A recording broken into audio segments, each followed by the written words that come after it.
Hello friends, Kalro School Halol presenting this video for standard 10th English medium. Friends, today we are going to discuss about two beautiful poems of Robert Frost, and one of them is Dust of Snow. तो what is this poem about? ये poem किसके बारे में है? In which situation Robert Frost return this poem, ये कौन से base के ऊपर है? तो रॉबर्ट फ्रॉस्ट जो है वो जनरली नेचर लवर पोएट है. द पोएट जो है Robert Frost talks about how a simple incident help in lifting his mood to make his feel happy and relaxed. मतलब कि रॉबर्ट फ्रॉस्ट जो पोएट है वो यहाँ पे एक ऐसा इंसिडेंट बता रहे हैं कि जिसके थ्रू उनको हेल्प मिलती है कि किस तरीके से वो अपने मूड को चेंज करे.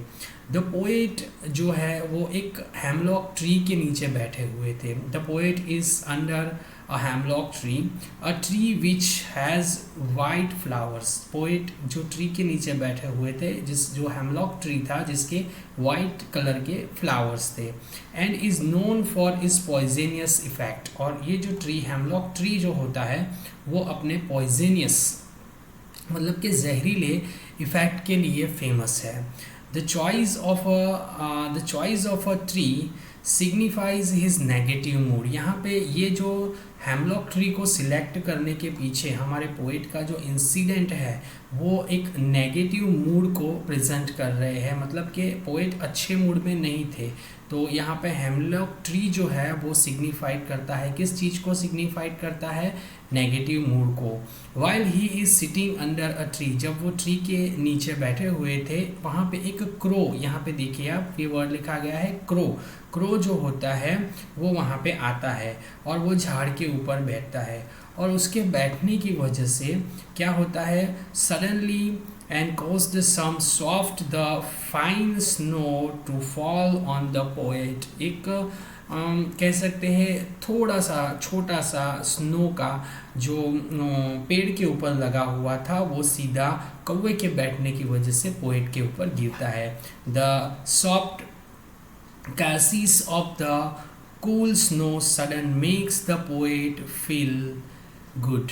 मतलब कि पोएट को ये अच्छा फील कराता है. जैसे ही उनके ऊपर ये बर्फ़ गिरता है पोएट को अच्छा फील होता है. He realise that even those elements of nature which are considered as a symbol of the death and bad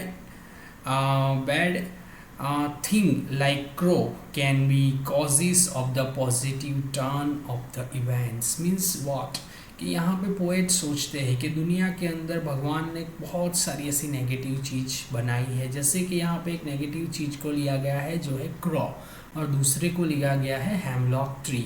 तो ये दोनों नेगेटिव चीज़ है वो कभी कभी रीज़न बन जाते हैं किसी के मूड को चेंज करने के लिए. द पोएट जो है वो यहाँ पे इस पोएम के अंदर कहना चाहते हैं that the way in which the sudden movement of the crow sitting on a hemlock, जैसे ही एक कौवा हैमलॉक ट्री के ऊपर बैठता है और उसके बैठने की वजह से अचानक ही जो स्नो उनके ऊपर गिरता है जिसकी वजह से उनका जो नेगेटिव थॉट था वो अचानक से पॉजिटिवली बूस्टअप हो जाता है, और उनका मूड जो होता है इस mood which was smoother change, और वो क्या हो जाता है? धीरे से चेंज हो जाता है और वो खुश हो जाते हैं. He is happy that at least the remaining part of the day will pass happily. और बाकी का जो उनका जो सम पार्ट मतलब कि कुछ बाकी का जो दिन का सॉरी जो हिस्सा होता है वो हैप्पीली गुजरने वाला है. अब तक जो वो सैड थे उनका मूड चेंज हो जाएगा, ऐसा उनका सोचना था.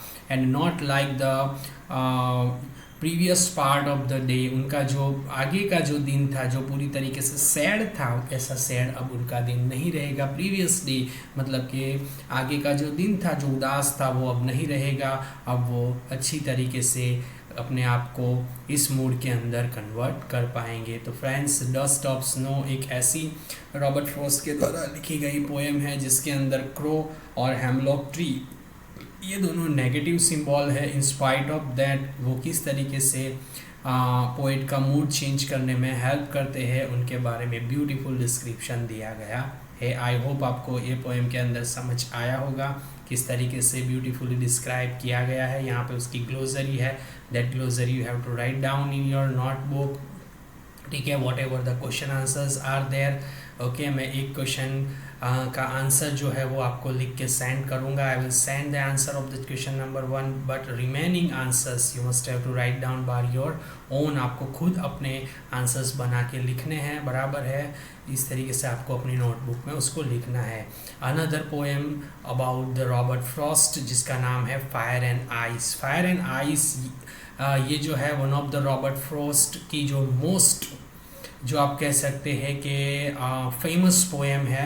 बहुत सारी तो वैसे तो अपनी पोएम के लिए फेमस है, लेकिन यहाँ पे एक एग्जाम्पल दिया गया है। It is a brilliant example of the poets ironic style of writing. Ironic style of writing में किस तरीके से पोएट ने इस पोएम को डिस्क्राइब किया है उसके बारे में यहाँ पे बताया गया है। तो पोएट जो है इस पोएम के अंदर ऐसा बताना चाहते हैं कि ये दुनिया जो है, द वर्ल्ड विल एंड, बराबर, ये दुनिया का अंत होने वाला है। There are only 2 options about how it will end. ये दुनिया के अंदर 2 ही ऑप्शंस ऐसे हैं कि किस तरीके से 2 ऑप्शन के थ्रू दुनिया का एंड होगा। It will either be destroyed by fire, शायद ये फायर से डिस्ट्रॉय होगा, या तो फिर आइस से डिस्ट्रॉय होगा।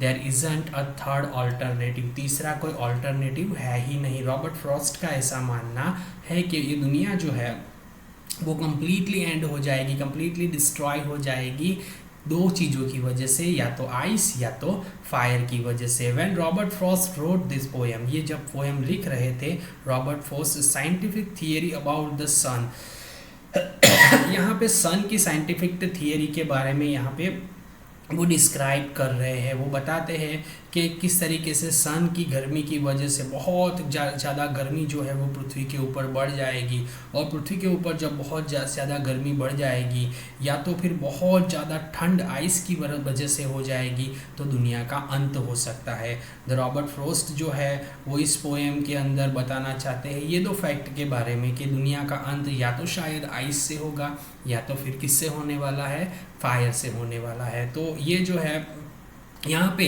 he has created a fire as a hot emotion of the passion and desire। Fire को वो क्या बताते हैं, fire as a hot emotion of passion and desire. Fire को वो इमोशन और पैशन, डिज़ायर का मतलब उनकी इच्छाओं का एक इमोशन और पैशन बताते हैं। और दूसरी तरफ जो है आइस जो है वो negative and cold emotion of hated, लोगों को नफ़रत के लिए नेगेटिव, यहाँ पे फायर को पॉजिटिव इमोशन बताते हैं पैशन का, और आइस को नेगेटिव इमोशन बताते हैं हेट का। और यहाँ पे वो कहते हैं कि he says that both are equally capable to destroy the earth. दोनों के अंदर इक्वली कैपेसिटी है कि इस दुनिया को वो क्या कर सके, ख़त्म कर सके। What he means that is that desire of a power that leads the human beings to destroy the other thoughtless, turns speeches up and end to the world। यहाँ पे रॉबर्ट फ्रॉस्ट का कहने का मतलब ये है कि ये दोनों जो है वो आइडिया जिसकी वजह से ये दुनिया का जो अंत होने वाला है, जिसकी वजह से ये दुनिया ख़त्म होने वाली है, तो ये दोनों सिम्बॉलिकली यहाँ पे बताए गए हैं। जो उनके पर्सनल एक्सपीरियंस है, उनकी जो डिज़ायर है, तो वो कहते हैं कि his personal experience with desire to make him favour people, उन लोगों की फेवर में who thinks that this strong emotion will destroy the earth. बराबर है, इमोशन के थ्रू मतलब कि फायर के थ्रू जो दुनिया का अंत होगा उनके फेवर में वो पर्सनली खुद है। और सेकंड स्टेंजा जो है वो रॉबर्ट फ्रॉस्ट बताते हैं कि that he also know enough to hated, बराबर नफ़रत करने वाले लोग भी है। दूसरे जो ऑप्शन है आइस वाला, वो उनको ज़्यादा कुछ खास अच्छा नहीं लगता। How destructive the cold emotion और हेट इज़, कितना ख़राब हो सकता है ठंड की वजह से कोल्ड इमोशन और जो नफ़रत होती है वो। He goes on to say that ice is just a destructive as fire. Ice और फायर जो है वो दोनों एक तरीके से पृथ्वी के अंत करने के लिए कैपेबल है, बराबर इजीली वो क्या कर सकते हैं, इस दुनिया का अंत कर सकते हैं। इन शॉर्ट हम कह सकते हैं रॉबर्ट फ्रॉस्ट इस पोएम के अंदर, रॉबर्ट फ्रॉस्ट जो है वो himself is his own worst enemy, वो अपने ही खुद के एक दुश्मन की तरह प्रेजेंट आते हैं, क्योंकि ह्यूमन इंसान जो है वो इंसान से काफ़ी कुछ जलन करता है, काफ़ी कुछ कह सकते हैं हेट करता है। Humans will eventually destroy themselves either due to their desire for power, बराबर। ह्यूमन जो है वो अपनी डिज़ायर फॉर पावर, मतलब अपने कुछ पावर हासिल करने के लिए उनकी जो इच्छाएं है उसकी वजह से शायद पृथ्वी का वो अंत करेगा, या इंसान के अंदर ऐसी नफरत वाली फीलिंग होगी जिसकी वजह से इस दुनिया का अंत हो जाएगा। ये दोनों जो चीज़ है, फायर जिसको बताया गया है एज ए डिज़ायर बताया गया है, फायर को डिज़ायर बताया गया है, और आइस को क्या बताया गया है, पावरफुल बताया गया है, बराबर है। हेट का सिंबल बताया गया है। ये दोनों डिज़ायर जो मतलब कि फायर को डिज़ायर बताया गया है और आइस को हेट बताया गया है, मतलब कि नफ़रत बताया गया है। ये दोनों जो है इच्छा और नफ़रत, ये दोनों चीज़ ऐसी है जो ह्यूमन काइंड का क्या कर देगी, इस दुनिया में से अंत कर देगी। मतलब रॉबर्ट फ्रॉस्ट इस पोएम के अंदर हमको बताना चाहते हैं कि ये जो फायर और आइस सिंबल देकर जो डिज़ायर और हीट जो है लोगों की एक दूसरे के प्रति जो नफ़रत है जिसकी वजह से दुनिया का अंत होगा, ऐसा हमको बता रहे हैं। फ्रेंड्स, ये दोनों रॉबर्ट फ्रॉस्ट की पोएम थी, किस तरीके से आपको ब्यूटीफुली डिस्क्राइब किया गया है, उन सब के बारे में आपको बताया गया है। उसके ग्लोसरी भी इसके आपको लिखने हैं, और यहाँ पे 2 क्वेश्चन के आंसर है, वो आपको उसमें से फर्स्ट क्वेश्चन का आंसर देना है, बाकी के 2 अभी नहीं करने हैं। Remaining question answers I will send you in PDF। ठीक है, आपको ये दोनों पोएम आई होप समझ में आई होगी, nature lover poet Robert Frost की। In our next video we will see our further lesson.